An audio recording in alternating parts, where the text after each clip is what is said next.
waj'al li lisana sidqin fil akhirin. Shadaqallahul azim.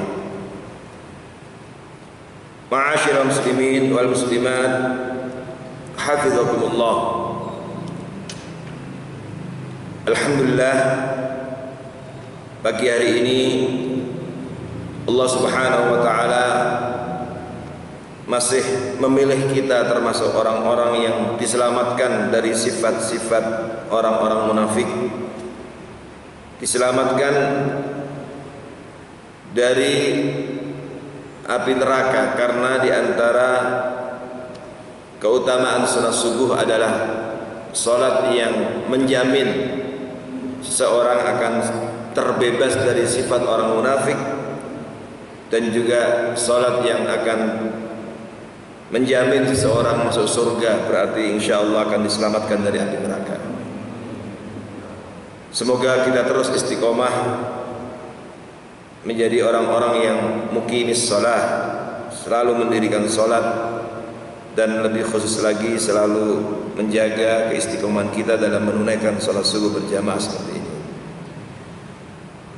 Min muqarrarat at-tarbiyah al-a'iliyah, di antara kurikulum pendidikan keluarga yang diajarkan Allah Subhanahu wa taala kepada kita melalui ayat-ayatnya dalam Al-Qur'an adalah bagaimana kita menanamkan dalam diri kita, anak-anak kita, keluarga kita, agar menjadi orang-orang yang selalu mempersembahkan yang terbaik dalam hidupnya, menjadi orang-orang yang senantiasa memiliki peran dan kontribusi yang terbaik bagi lingkungan sekitarnya, menjadi manusia-manusia yang senantiasa melakukan dan mengukir prestasi terbaik dalam hidupnya,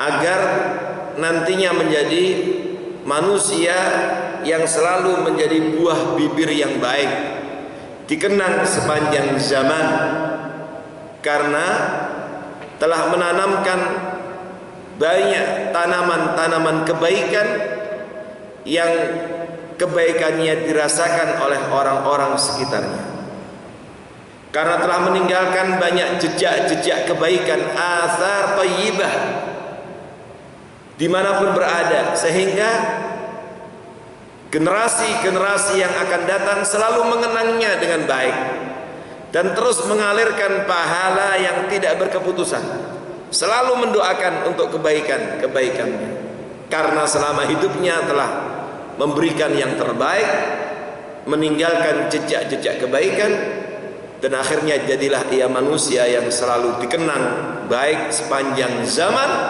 dan terus mendapatkan aliran doa dari generasi-generasi yang akan datang.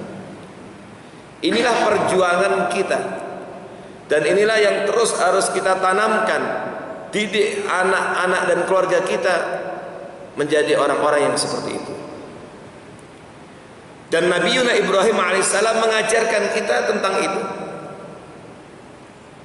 Ayat 84 dari surat Asy-Syu'ara, surat yang ke-26 dari Al-Quran yang tadi kita baca di muqaddimah, adalah di antara ayat yang mengingatkan kita pentingnya menjadi lisana sidqin fil akhirin. Di antara doa Nabi Ibrahim alaihissalam yang diabadikan oleh Allah dalam Al-Quran, dan kemudian doa ini dikabulkan oleh Allah Subhanahu wa taala, adalah waj'alli lisana sidqin fil akhirin. Dan saya kira kita pun juga perlu terus mensenandungkan doa ini. Anak-anak kita, keluarga kita, kita ajarkan doa ini. Apa artinya? Ya Allah, waj'alli, jadikanlah aku buah tutur yang baik bagi orang-orang yang datang kemudian. Dan bapak-bapak, ibu-ibu rahimakumullah, apa yang kita lihat, doa Nabi Ibrahim ini kemudian dikabulkan oleh Allah Subhanahu wa taala, sehingga benar-benar Nabi Ibrahim sampai hari ini dan terus sampai hari kiamat, karena begitulah para ulama tafsir menafsirkan ayat ini, terus dikenang sepanjang zaman. Bahkan sampai detik ini pun tidak ada satu agama pun yang tidak mencintai Nabi Ibrahim alaihissalam. Tidak ada satu agama pun yang tidak mencintai Nabi Ibrahim alaihissalam. Dan kita semuanya telah sepakat menjadikan beliau sebagai qudwah. Maka di dalam Al-Quran itu ada ayat yang dengan jelas dan gamblang memerintahkan kita untuk menjadikan uswah hasanah, qudwah hasanah, teladan yang baik. Itu yang disebut secara sharih terang-terangan hanya ada dua manusia di muka bumi ini. Salah satu di antara kedua itu adalah, di antara dua orang itu adalah Nabi Ibrahim, selain Rasulullah sallallahu alaihi wasallam. Kalau Rasulullah SAW kita mengenal ayat laqad kana lakum fi Rasulillahi uswatun hasanah. Langsung disebut uswah hasanah liman kana yarjullaha wal yawmal akhir wa dzakarallaha katsiran. Selain Rasulullah SAW siapa? Nabi Ibrahim alaihissalam. Qad kanat lakum uswatun hasanah fi Ibrahim walladzina ma'ah. Disebut secara terang-terangan bahwa Nabi Ibrahim sebagai uswah hasanah. Dan kemudian juga benar-benar telah menjadi sesuatu yang realitas, menjadi nyata. Doa Nabi Ibrahim ini dikabulkan Allah Subhanahu wa taala. Sehingga manusia-manusia sepanjang zaman sampai hari ini, bahkan nanti sampai hari kiamat terus mengenang beliau, bahkan terus mengalirkan doa yang tidak berkeputusan. Terus didoakan Nabi Ibrahim, dikenang kebaikannya, mendapatkan aliran doa dari semua umat manusia, khususnya kaum muslimin. Paling tidak kita sebagai umat Islam setidaknya lebih dari 5 kali sehari kita menyebut Nabi Ibrahim bersanding dengan Rasulullah sallallahu alaihi wasallam dalam doa, dalam tasyahud kita. Kita bersalawat kepada Nabi Ibrahim alaihissalam yang kemudian dikenal dengan istilah as-salawat al-ibrahimiyah. Dan salawat itu adalah doa. Allahumma salli ala Muhammad wa ala ali Muhammad kama sallaita ala Ibrahim wa ala ali Ibrahim. Subhanallah. Dikenang terus alangkah mulianya Ibrahim alaihissalam, menjadi buah tutur yang baik, dikenang sepanjang zaman. Pertanyaannya adalah apakah Nabi Ibrahim alaihissalam menjadi sosok seperti ini karena ya mendapatkannya secara bim salah bim abrakadabrak? Tentu saja tidak. Beliau dikenang sepanjang zaman. Tentu ini adalah merupakan hasil dan buah dari prestasi amal soleh yang dipersembahkan ketika hidupnya. Beliau menjadi manusia yang senantiasa mempersembahkan yang terbaik bagi keluarganya, bagi masyarakatnya, bagi kaumnya. Beliau senantiasa menanamkan jejak-jejak kebaikan dimanapun berada, sehingga jejak-jejak kebaikan yang ditanamnya itu sampai hari ini dirasakan oleh umat manusia. Berhasil membangun peradaban umat manusia, dirasakan sampai hari ini. Dan inilah yang kemudian harus kita teladani. Inilah yang harus kita tanamkan kepada anak dan keluarga kita. Mari kita lihat apa jejak-jejak kebaikan yang ditinggalkan oleh Nabi Ibrahim sebagai buah dari prestasi amal soleh yang diukir dalam hidupnya sehingga pantas kemudian dikenang sepanjang zaman. Dimulai dari ketika masa muda, apa yang dilakukan. Dan ini penting untuk kita ajarkan kepada anak-anak muda kita, yaitu apa? Asy-syaja'ah, keberanian. Tapi berani yang terukur. Dan itu yang kemudian diabadikan oleh Allah Subhanahu wa taala, keberanian pemuda bernama Ibrahim alaihissalam.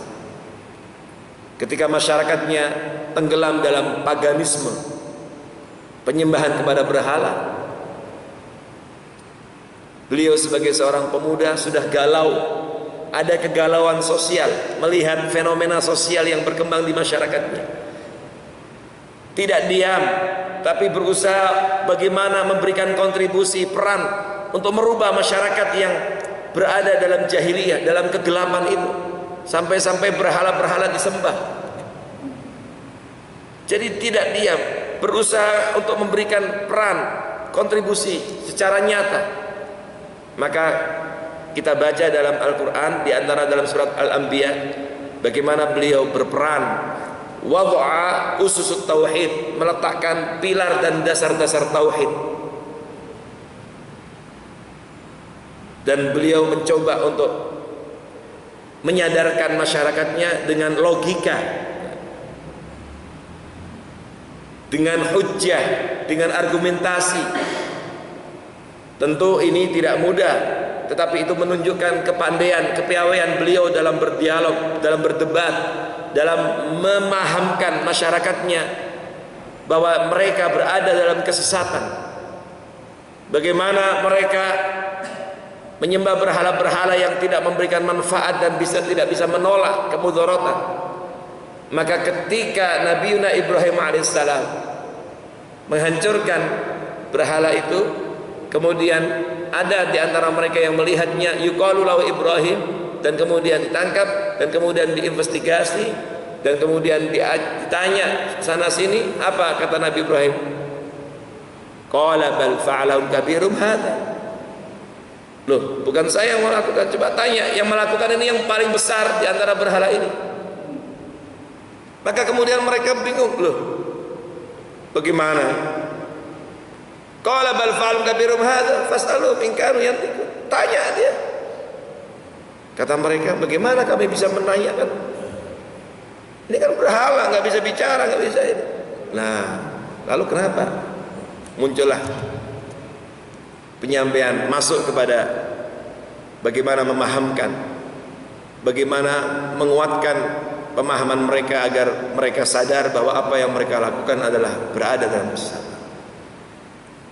Artinya ini Ibrahim alaihissalam sejak muda sudah mulai berperan secara aktif.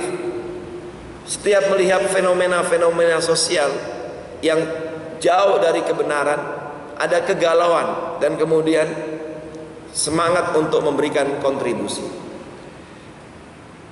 Dan inilah yang kemudian dibahasakan oleh Allah Subhanahu wa taala seperti tentang pemuda Ashabul Kahfi. Dan Nabi Ibrahim telah merepresentasikan dan mengaktualisasikan dirinya seperti itu. Innahum fityatun amanu bi rabbihim wa zidnahum huda. Anak-anak kita, pemuda-pemudi kita, putra-putri kita harus kita didik, kita tarbiyah yang bisa menghantarkan mereka menjadi innahum fityah amanu bi rabbihim, menjadi pemuda-pemuda yang beriman kepada Allah dan kemudian tampil untuk memberikan peran dan kontribusi sosialnya sehingga mampu membangun masyarakat menjadi masyarakat yang beriman bertakwa kepada Allah, membangun bangsa dan negaranya sehingga menjadi baldatun thayyibatun wa rabbun ghafur. Tentu semua ini memerlukan bekal, dan diantaranya bekal yang bisa kita berikan diantaranya melalui kurikulum pendidikan dalam lingkungan keluarga kita. Kemudian bukan hanya itu, Al-Quran juga mengabadikan bagaimana Nabi Ibrahim tidak dikenang sepanjang zaman. Ternyata beliau dalam hidupnya telah menorehkan prestasi cemerlang sehingga pantas kemudian dikenang sepanjang zaman menjadi lisan sidqin fil akhirin. Seluruh umat manusia, khususnya kaum muslimin, mendoakan terus sampai hari kiamat. Di antaranya adalah kita membaca dalam Al-Quran bagaimana kesungguhannya dalam al-bahth anil haq, kesungguhannya dalam mencari kebenaran. Tidak pernah putus asa, terus semangat mencari kebenaran. Ketika mendapati ada sesuatu yang mengganggu pikirannya, dia coba untuk terus mencari kebenaran itu. Dan itulah yang kemudian diabadikan oleh Allah dalam Al-Quran dalam surah Al-An'am. Wa idh qala Ibrahim li abi Azar. Beliau berdialog dengan ayahnya dan kemudian mencari kebenaran. Di dalam ayat itu diabadikan, awal mulanya ia mengira bahwa kaukab, gugusan bintang itu Tuhan, tapi kemudian ketika kaukab itu hilang, beliau mengatakan, bagaimana Tuhan kok hilang? Wahibul akhir. Kemudian muncul bulan, maka ia mengira itulah kebenaran, itulah Tuhan, dan kemudian hilang, maka kemudian dia terganggu, bagaimana itu bisa hilang. Muncul lagi asyams, matahari yang lebih besar, hada akbar, ini lebih besar, barangkali ini Tuhan, tetapi kemudian tetap tidak membuatnya yakin, sampai kemudian dia mendapatkan dan menemukan kebenaran itu. Pencarian kebenaran ini luar biasa, semangat untuk terus membekali diri untuk sampai kepada sebuah keyakinan tentang kebenaran itu. Itulah semangat yang luar biasa. Dalam konteks kehidupan kita, kehidupan dalam rumah tangga kita adalah bagaimana kita menyemangati anak-anak kita untuk tidak pernah puas dalam mencari ilmu. Kita semangati, bahkan kita siap membiayai bagaimana mereka mendapatkan wawasan dan pengetahuan yang luas sebagai pijakan dalam mengarungi kehidupan ini. Dan memang itulah yang diperintahkan Allah Subhanahu wa taala kepada kita. Di antara doa yang diajarkan Allah dalam Al-Qur'an untuk meminta tambahan, ternyata kita tidak mendapatkan doa meminta tambahan kecuali minta ditambahkan ilmu. Maka Allah Subhanahu wa taala berfirman, Rabbi zidni ilma, ya Allah tambahkanlah kepadaku ilmu. Itu artinya bagaimana anak-anak kita tanamkan mereka untuk terus semangat dalam menuntut ilmu, tidak terbatas pada lembaga-lembaga formal, tapi terus dimanapun, kapanpun terus semangat dalam menuntut ilmu. Dan kita juga memberikan keteladanan untuk itu, sebab inilah yang bisa menjamin untuk meraih kebahagiaan di dunia dan akhirat. Bukankah dalam ayat yang lain Allah Subhanahu wa taala menegaskan bahwa Allah Subhanahu wa taala mengangkat derajat hamba-hambanya di antaranya karena dua hal, karena iman dan ilmunya. Yarfa'illahu alladhina amanu minkum walladzina utul ilma darajat. Karena itu kita belajar dari sini bagaimana kita menanamkan pada anak-anak kita untuk terus semangat dalam belajar, semangat dalam menuntut ilmu, semangat dalam mendapatkan kebenaran dan kemudian meyakininya dan mengamalkan kebenaran itu. Disinilah rahasianya mengapa kemudian wahyu ayat yang pertama turun kepada Rasulullah sallallahu alaihi wasallam adalah Iqra, bukan perintah salat, bukan perintah zakat, bukan perintah haji, bukan perintah puasa, tetapi Iqra bismi rabbikal ladzi khalaq. Nah, Nabi Ibrahim menjadi contoh teladan dalam urusan itu. Semangatnya mencari kebenaran, semangatnya untuk menuntut ilmu luar biasa. Ma'asyiral muslimin hafizakumullah.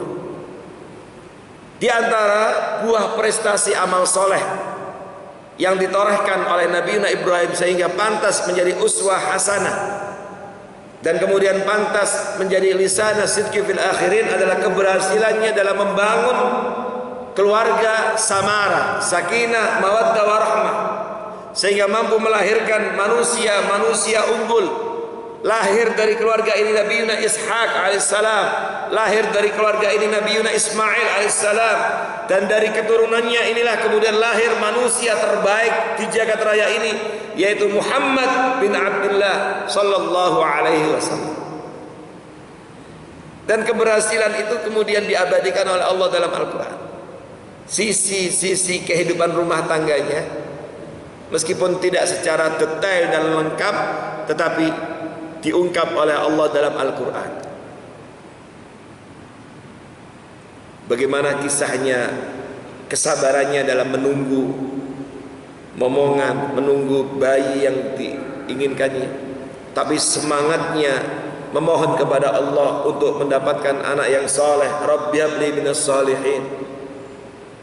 Lalu bagaimana ketika dia meninggalkan anak dan keluarganya di tempat yang kering, tandus, dalam rangka mentaati Allah, meskipun beresiko, tetapi ia yakin ketika Allah memerintahkan sesuatu pasti Allah tidak akan pernah menyia-nyiakannya. Maka dengan berat hati dia tinggalkan istri dan anaknya, bayinya di tempat yang kering, tandus, inda baitikal muharram, di Mekah al-Mukarramah. Dan ini kan pelajaran bagi kita. Begitu banyak perintah-perintah Allah yang terkadang kita masih ragu untuk melakukannya. Perintah-perintah Allah kita masih ragu, belum terlalu thiqah, percaya dengan Allah. Padahal tidaklah Allah memerintahkan kepada kita suatu perintah kecuali pasti perintah itu akan membawa manfaat bagi kehidupan kita, membawa manfaat bagi anak-anak kita, membawa manfaat bagi keluarga kita.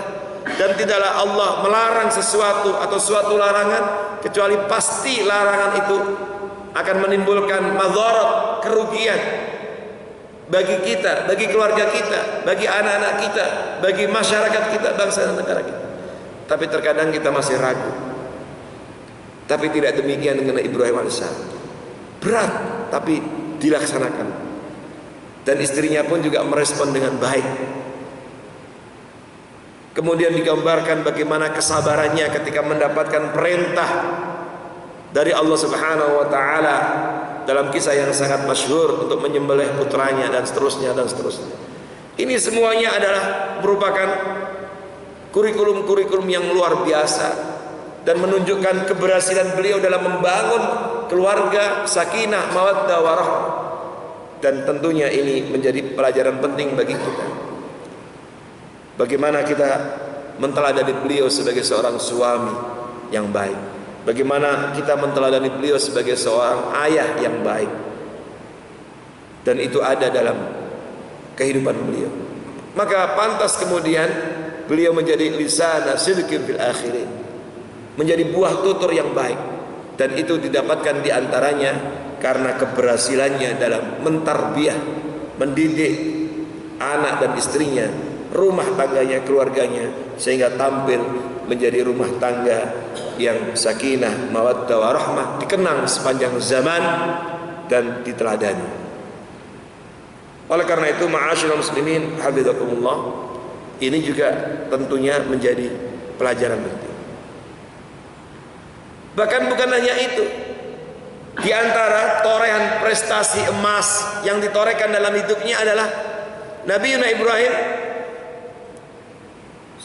mengajarkan kepada kita bagaimana cara menerima tamu. Allah Subhanahu wa taala mengabadikan dalam Al-Qur'an bagaimana beliau dalam takrimud dhuyuf, dalam memuliakan tamu. Ini juga bagian dari prestasi amal soleh yang ditorehkan oleh Nabi Ibrahim, sehingga pantas kemudian Allah mengabulkan doanya menjadi lisan sidqin fil akhirin, buah tutur yang baik bagi generasi yang akan datang sampai hari kiamat. Apa Al-Quran mengabadikan bagaimana beliau cara memuliakan tamu. Di antaranya disampaikan Allah Subhanahu wa taala di dalam surat Az-Zariyat. Dan ini kemudian menjadi pelajaran penting bagi kita. Kemudian kita ajarkan kepada anak-anak, istri dan keluarga kita bagaimana cara menerima tamu, menteladani Nabi Ibrahim sampai diabadikan oleh Allah dalam Al-Quran. Apa?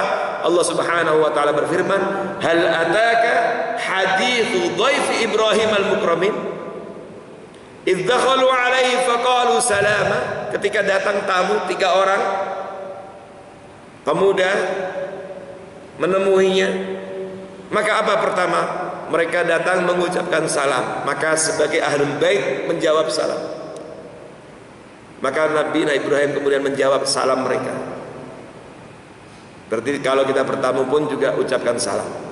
Bel yang ada di depan rumah-rumah sebagian kita itu mungkin itu hanya untuk pengingat, tetapi yang paling penting adalah salamnya. Kan sebagian rumah-rumah ada belnya supaya dalam rumah mendengar, tetapi bel itu adalah isyarat, tapi yang paling penting adalah salamnya. Begitu sudah terbuka, assalamualaikum. Dan anak-anak kita perlu kita ajarkan, begitu ada salam kita jawab Waalaikumsalam.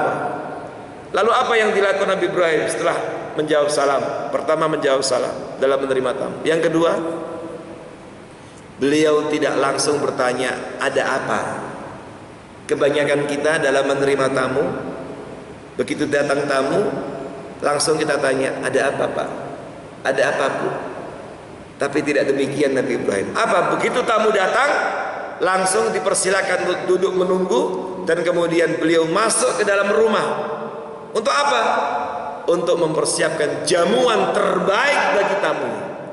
Tidak ditanya mengapa datang, tidak ditanya ada apa datang, tapi dipersilakan duduk dulu, dan kemudian beliau masuk ke dalam rumah mempersiapkan jamuan terbaik untuk tamunya. Maka beliau masuk ke dalam rumah. Faragha ila ahlihi. Allah menceritakan itu. Faragha ila ahli faja'a bi'ijlin samin. Dan kemudian keluar membawa jamuan terbaik buat tamunya. Bukan makanan-makanan sisa. Bukan dipilih-pilih yang terbaik, tapi dicarikan yang terbaik. Ijlin samin. Ijlin samin itu adalah kambing kibas yang terbaik. Beliau punya ternak peternakan, dicari di antara kambing yang terbaik itu yang kemudian disembelih dan kemudian disajikan buat tamunya. Faja'a bi'ijlin samin. Jadi bagaimana menyajikan hidangan jamuan yang terbaik buat tamunya? Karena faham betul, makanya dalam Islam Rasulullah SAW juga mengingatkan kepada kita. Ternyata untuk menilai kualitas keimanan seseorang, di antaranya bukan hanya ditandai dari sholatnya, bukan hanya ditandai dari puasanya, bukan hanya ditandai dari ibadah-ibadah mahdhahnya, termasuk di antara yang menentukan kualitas keimanan kita, keluarga kita, anak kita, istri kita, masyarakat kita, apa? Bagaimana cara memperlakukan tamunya. Dan itulah yang diingatkan oleh Rasulullah SAW dalam hadisnya yang sahih, "Man kana yu'minu billahi wal yaumil akhir falyukrim dhaifahu." Barang siapa yang beriman kepada Allah dan hari akhir. Coba, barang siapa yang beriman kepada Allah dan hari akhir. Apa tanda imannya, kejujuran imannya? Falyukrim dhaifahu. Maka muliakanlah tamunya. Jadi memuliakan tamu ini menentukan kualitas keimanan seorang. Orang selama ini menganggap ini nggak ada hubungannya dengan. Nah, maka Nabi Ibrahim telah mempraktekannya. Faja'a bi'ijlin samin, maka langsung memberikan hidangan yang terbaik dan kemudian mempersilakan untuk makan. Tapi ketika melihat tamunya kok nggak mau makan, maka tanya, "Waqala ala takut, mengapa kalian kok nggak mau makan?"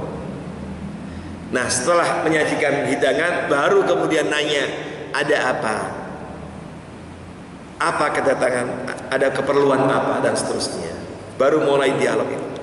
Itu semuanya ditanyakan setelah disajikan hidangan.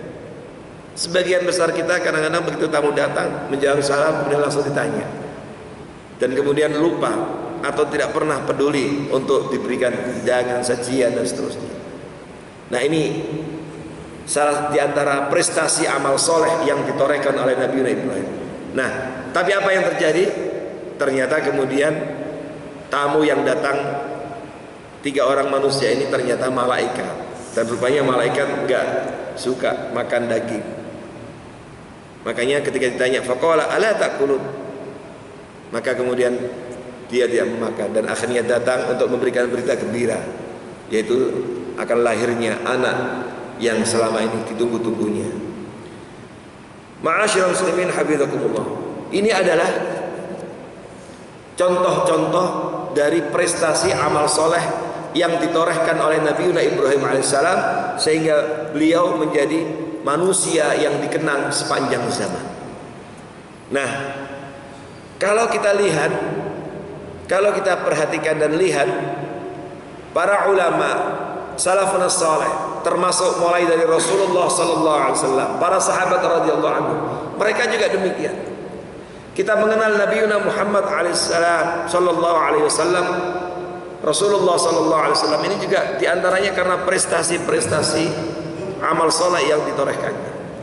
Kita mengenal sahabat-sahabat Rasulullah SAW, Abu Bakar As-Siddiq radhiyallahu anhu, Umar bin Khattab radhiyallahu anhu, Uthman bin Affan radhiyallahu anhu, Ali bin Abi Thalib radhiyallahu anhu, dikenang sepanjang zaman sampai sekarang. Seluruh umat manusia, umat muslim seluruh dunia selalu mendoakan dengan mengatakan radhiyallahu anhum, semoga Allah meridhai mereka. Kenapa? Tidak lain diantaranya juga karena prestasi amal soleh yang dilakukan selama hidupnya, sehingga terus dikenang sepanjang zaman.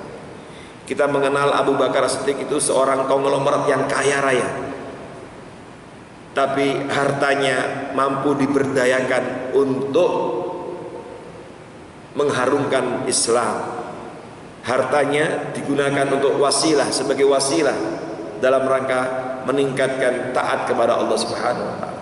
Berapa banyak kontribusinya dalam dakwah.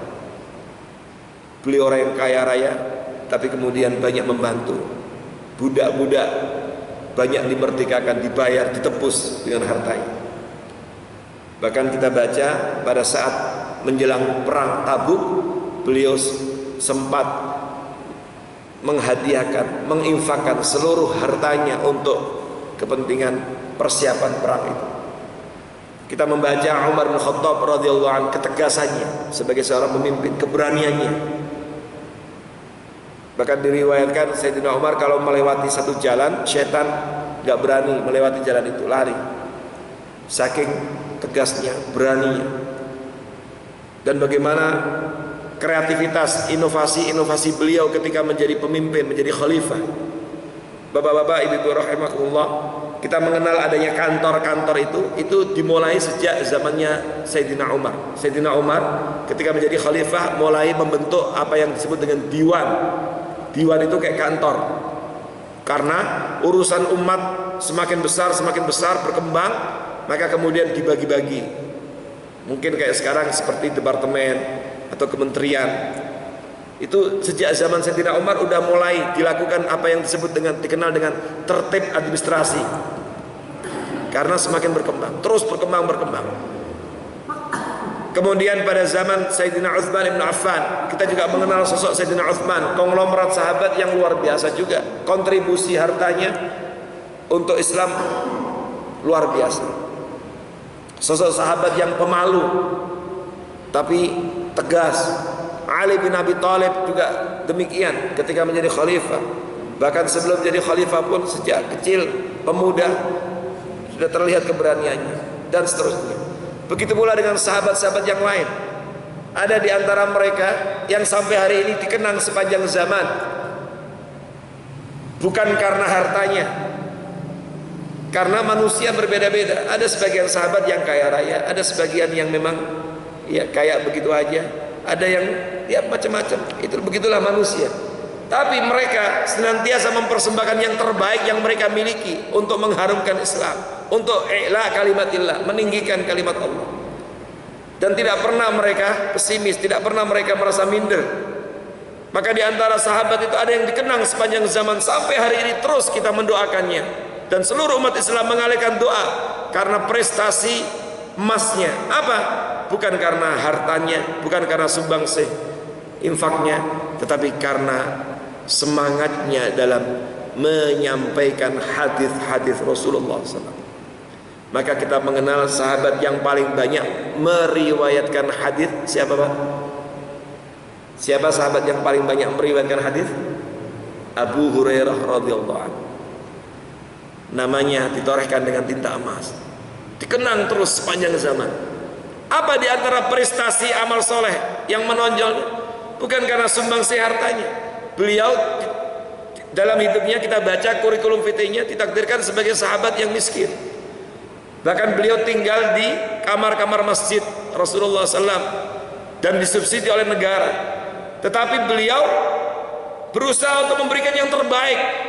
Apa? Memanfaatkan seluruh waktunya untuk khidmah sunnah Rasulullah SAW. Belajar kepada Rasulullah SAW. Dimanapun Rasulullah menyampaikan, diambil ilmunya. Terus sampai kemudian beliau tercatat sebagai sahabat yang paling banyak meriwayatkan hadis, bahkan mengalahkan sahabat-sahabat senior lainnya. Ada 5.000-an lebih hadis yang diriwayatkan. dan kemudian harum namanya sampai sekarang karena prestasi emasnya itu. Dan seluruh umat Islam merasa berhutang budi kepada beliau.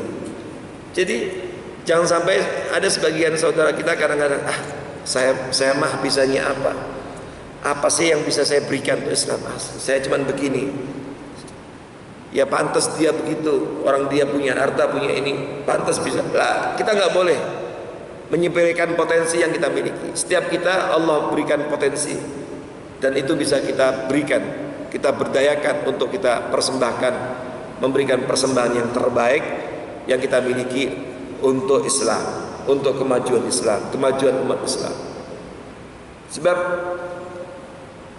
tidak mungkin umat Islam ini maju kecuali karena adanya sinergi dari semua elemen masyarakat.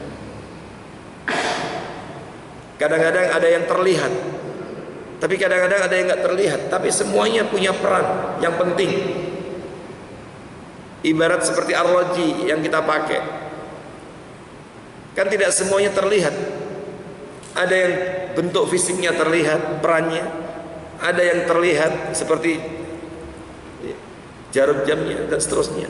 Tapi ada juga komponen-komponen yang tersembunyi yang tidak terlihat, kecil tapi perannya besar. Tanpa itu tidak mungkin bisa berjalan, tidak bisa berfungsi dengan maksimal. Nah begitu pula dalam Islam. Maka kita nggak boleh minder. Setiap kita Allah anugerahkan potensi, dan kita bisa berdayakan potensi itu untuk khidmah Islam. Apapun profesi, apapun, kita harus terus memberikan yang terbaik. Ketika menjadi guru yang terbaik, menjadi dosen yang terbaik, menjadi pegawai yang terbaik, menjadi ayah yang terbaik, menjadi anak menjadi terbaik, dan seterusnya. Sehingga dengan demikian kita akan terus dikenang sepanjang zaman, dan itu bagian dari amal soleh.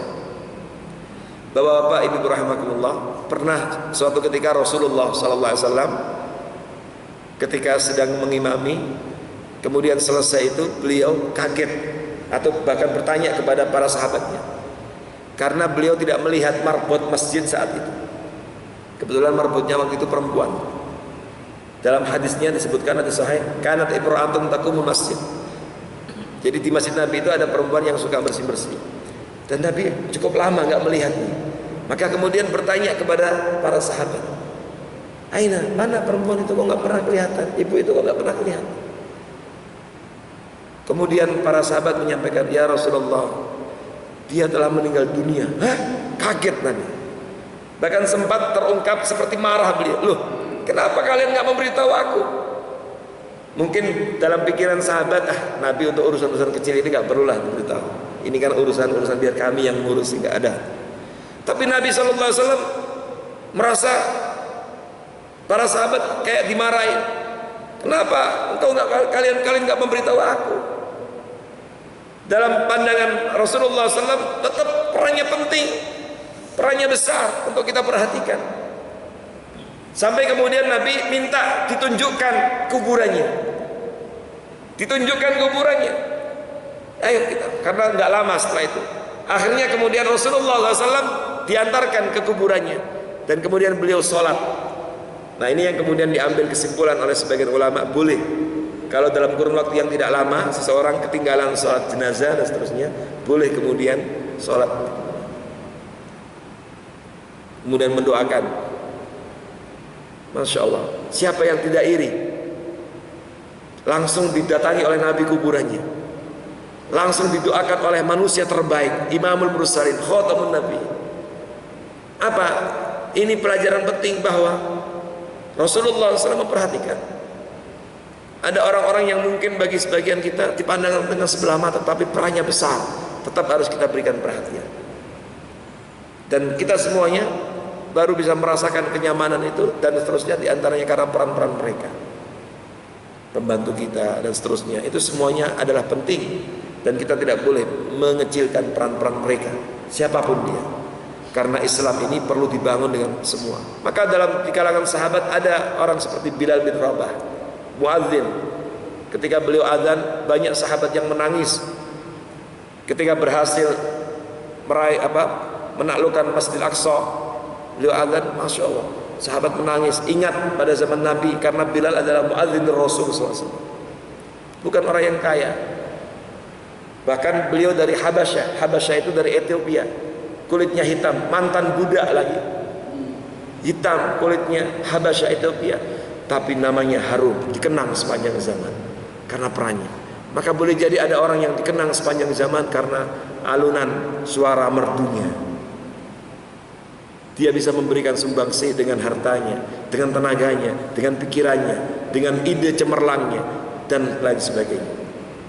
Ada juga di antara sahabat itu yang juga dia seorang sastrawan. Abdullah ibn Abi Rawaha itu adalah sastrawan. Jadi Nabi sering minta kepada beliau untuk menyemangati para pejuang dalam jihad itu dengan alunan-alunan syairnya. Kalau sekarang dengan syair-syair, mungkin dengan pantun atau dengan, beliau sastrawan, syair. Tapi luar biasa, mampu menyemangati, patriotisme, semangat juang dan seterusnya. Nah ini, jadi karena itu kita nggak boleh meremehkan, minder, tapi kita bisa memberikan yang terbaik yang kita miliki.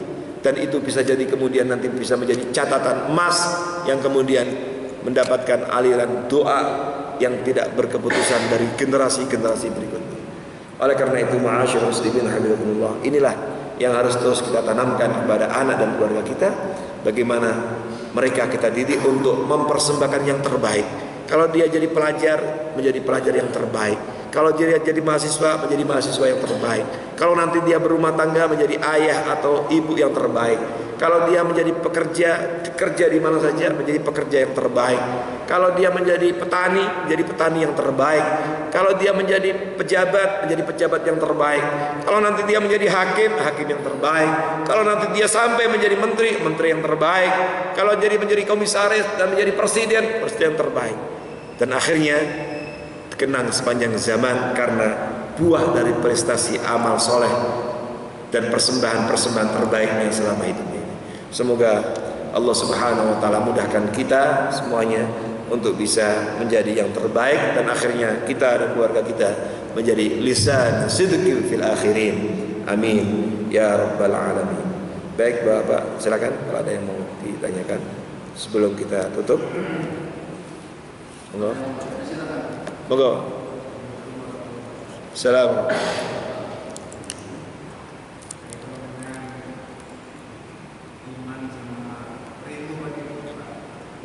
Ya.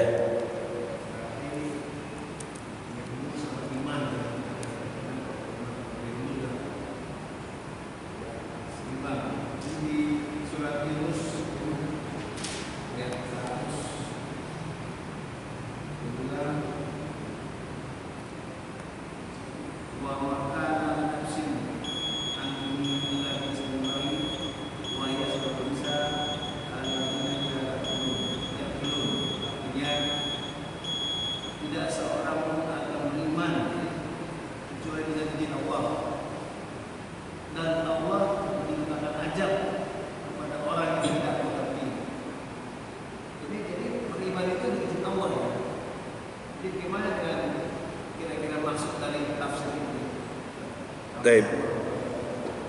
Ya, assalamualaikum warahmatullahi wabarakatuh. Terima kasih. Jadi bapak-bapak, ibu rahimakumullah, betul bahwa seseorang itu beriman dan tidaknya itu semua dengan izin Allah. Itu tentu keimanan yang harus kita yakini. Semua itu dengan izin Allah. Seseorang mendapatkan hidayah itu juga dengan izin Allah, dan seterusnya. Tetapi pada saat yang sama kita juga harus paham Allah Subhanahu wa taala sendiri telah memberikan perangkat-perangkat, jalan, petunjuk untuk bisa meraih keimanan itu, untuk bisa meraih hidayah itu.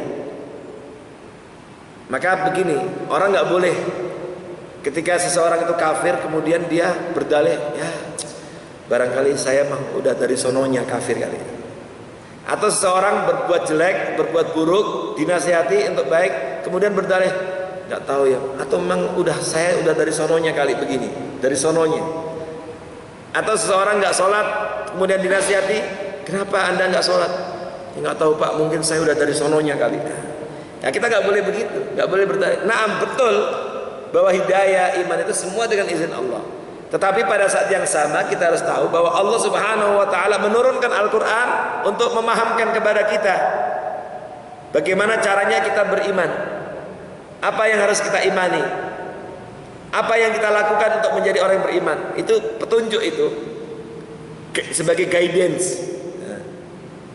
Ibarat itu kayak manual book itu. Jadi buku petunjuk yang kemudian mengantarkan kita untuk sampai kepada iman itu supaya diangkat derajat oleh Allah. Sama juga dengan hidayah.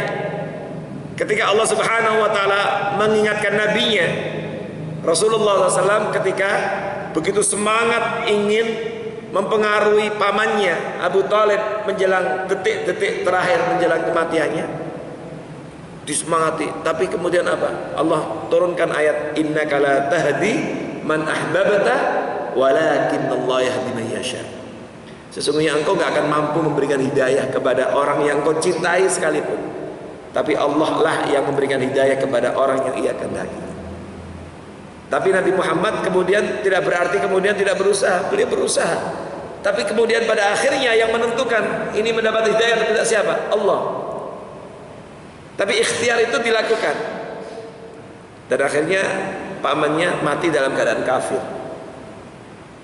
Nah, kita juga demikian.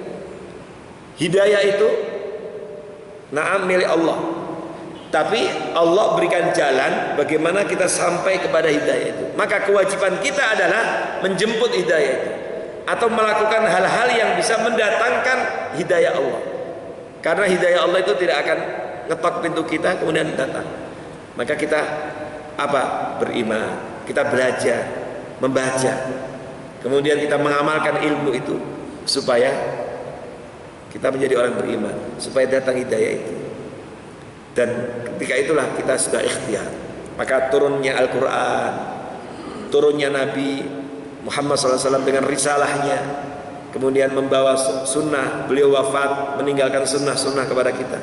Itu semuanya adalah perangkat-perangkat, adalah pusaka-pusaka yang ditinggalkan kepada kita agar kita menjadi orang mukmin dengan izin Allah, dan kemudian kita mendapatkan hidayah dengan izin Allah, sehingga kita tidak menjadi orang yang sesat. Nah, oleh karena itu, ya untuk bisa mendapatkan hidayah itu ya harus belajar, mencari, dan kemudian kita membaca, dan dari situ kemudian akan datang hidayah. Karena dia tidak datang bim salah bim, tapi kita yang harus mengupayakannya. Dan sebenarnya sama juga, ya, termasuk seperti rezeki. Siapa yang memberi rezeki? Allah. Innallahu war-razzaqu dzul quwwatil matin. Allah lah yang memberikan rezeki. Tapi pertanyaannya, apakah rezeki itu karena kita yakin rezeki dari Allah kemudian kita diam saja? Tidak. Allah memberikan jalannya. Kewajiban kita menjemput rezeki itu. Maka kita bekerja, maka kita capek, kita lelah, siap berkorban dan seterusnya dalam rangka menjemput rezeki. Kita berikhtiar. Nah, inilah makanya dalam Islam itu kita, manusia itu mukhayyar, dia diberikan pilihan, dan diantaranya melalui petunjuk wahyu. Semoga Allah Subhanahu wa taala terus menuntun kita, ya, menjadi orang yang beriman dan mendapat hidayah Allah sehingga kita meraih kebahagiaan di dunia dan akhirat. Bapak Ibu rahimahullah, mari kita tutup majelis kita dengan membaca doa kafaratul majelis. Subhanakallahumma bihamdika asyhadu an la ilaha illa anta astaghfiruka wa atubu ilaik. Qul qawli hadza astaghfirullah li wa lakum wa fawqa kulli dzin alim. Assalamualaikum warahmatullahi wabarakatuh.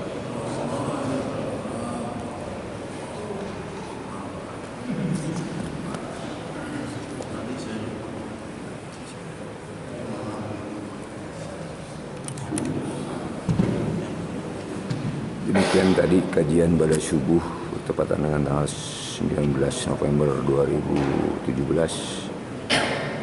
Tema adalah keluarga dalam kajian Al-Quran, dibawakan oleh Dokter lupa lagi deh dokternya, silahkan Pak Edi yang lebih tahu, masih gayung. Demikian, terima kasih. Wassalamualaikum warahmatullahi wabarakatuh.